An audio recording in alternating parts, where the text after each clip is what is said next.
Hey, welcome to Tell Us Something.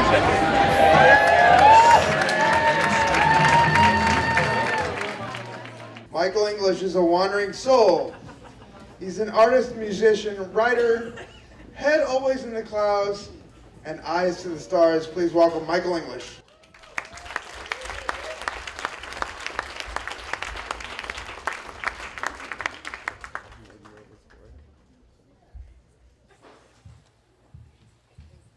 How's everybody doing? Fantastic. My story is about the Cipher. The Cipher is something I believe in. There's a word in English for the Cipher, and that word is serendipity. When you've experienced something and then maybe months later, weeks later, maybe years later, there's another event that occurs that's exactly the same. The Cipher closes.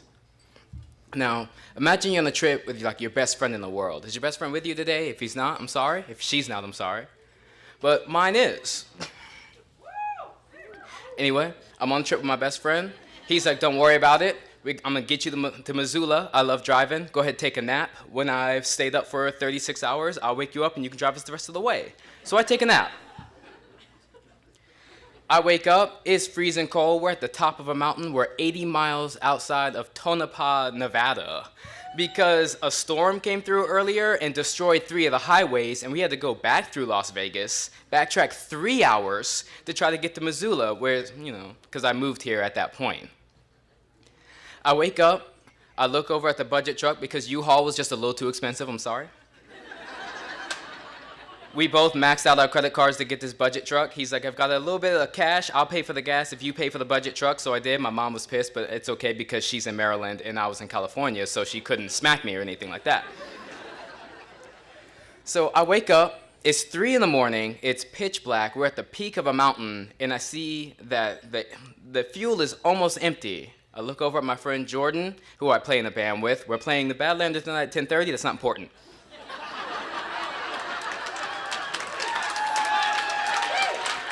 I wake up and I say, hey, we're almost out of gas. He says, don't work, and then it cuts off. Dead. We are out of gas. He freaks out. The fuck, we're in the middle of nowhere. What are we gonna do? I said, don't worry, doc. We're gonna take the Honda. See, I had my car in a trailer on back of the budget truck because the car was just a little bit too POS to make the trip on its own.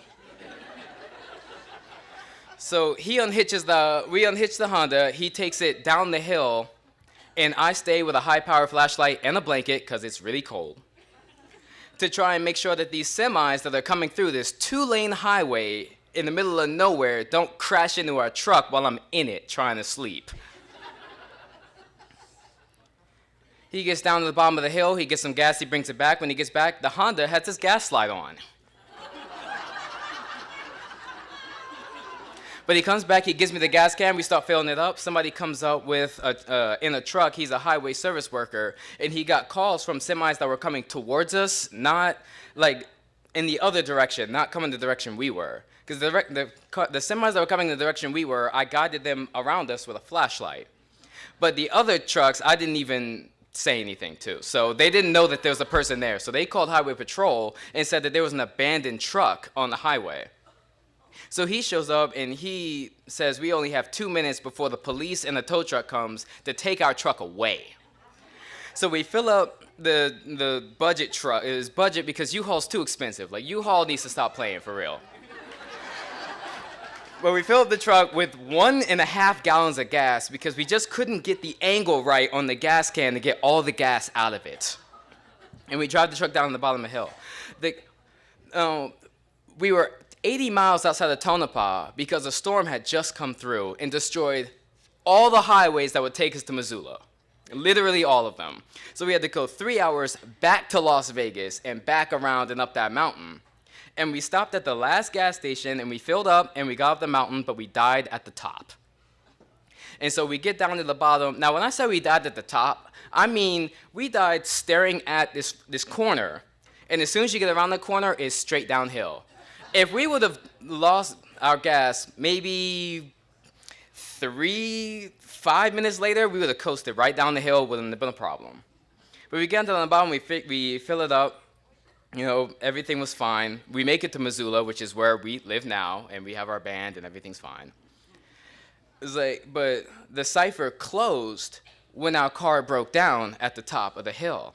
Now, the Cipher began a year and a half before when our band was on tour. We were called Run from the City because we lived in Los Angeles. It sucked, and we ran from the city. And we flew back to Maryland to my parents' house to grab my car, which I'm still driving right now. It's parked outside, right outside the Top Hat. I got premium location. You don't know about my real estate right now. I'm right there. I can see my car. I'm looking at it.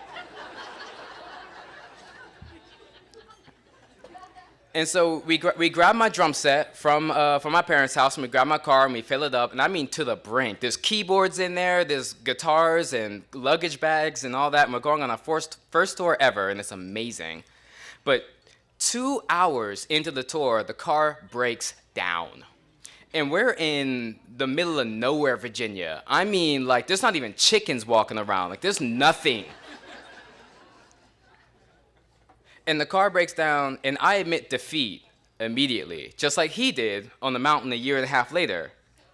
And he says, don't worry about it. We'll get towed into town. We'll see what's going on. We get towed into, I'm telling you, it's Missoula, Virginia, okay? Like, it is a small town in the middle of nowhere you wouldn't suspect, with a college in it and a great music scene, and everyone's nice and friendly, and there's no black people. So it's Missoula, Virginia, you know, and... We get towed in, we call my parents, they had the car worked on, and it got finished the day we arrived in Maryland.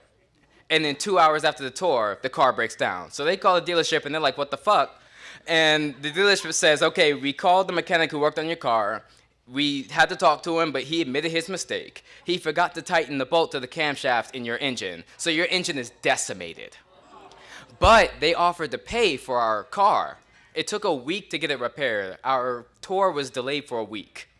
But we were stuck in Missoula, Virginia. So for the 7 days we were there, we played music for 6 days. It was a beautiful experience. And I don't know if you guys have ever taken a road trip with your best friend, but you don't fight like you think you will. We got into one shouting match, and this was like maybe 50 miles outside of Missoula. Like, the tour was over.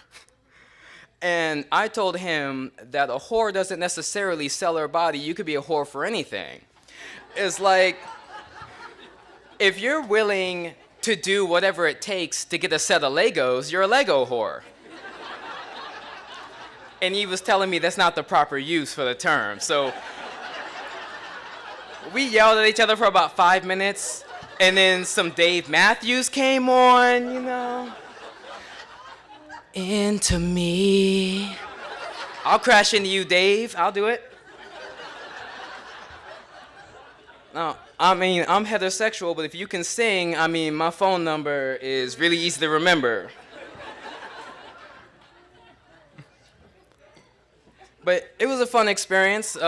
We went on tour in the summer of 2013, and then we came back to Missoula. We've been living in California he was there for 3 years. I was there for 5 years. And we went on tour. We came back to Missoula. We played the OG Fest in Butte. It was amazing. It was the first one.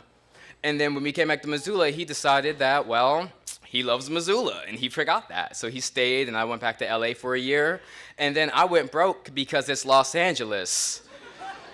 And when you gotta pay $1,100 for a studio apartment, you're gonna go broke. It's just gonna happen. So I went broke, and my parents said, yo, you have to move back to Maryland. And I said, I'll be damned if I come back and live with my parents at 25 and have to answer, you know, it's like, hey mom, can I take the car, because my car would be in California.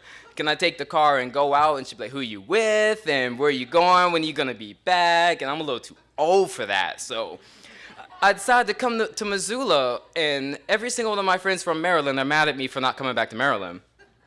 And my father was really upset, but my mother was like, I paid way too much money for you to go to music college, for you to come back and move in with me.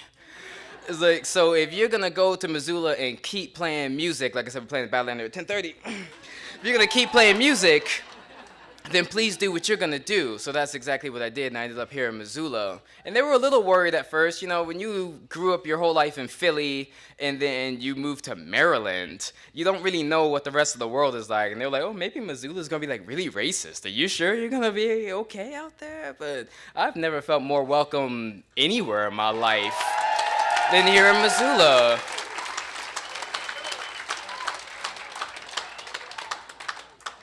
It's nice to come up here and tell a story. I haven't told a story in over a decade. I'm sweating bullets. They've got a vomit bucket for me ready in the bathroom. I've got like a change of clothes because I've pretty much sweat through all of this. I got my Mardi Gras beads. I didn't have to show any breasts for that. Now, if Mark still wants to see them, they're pretty nice. I mean, they're not grade A. Well, they might be A. I guess you could say they're A. But that's my story. Thanks a lot. That's my time.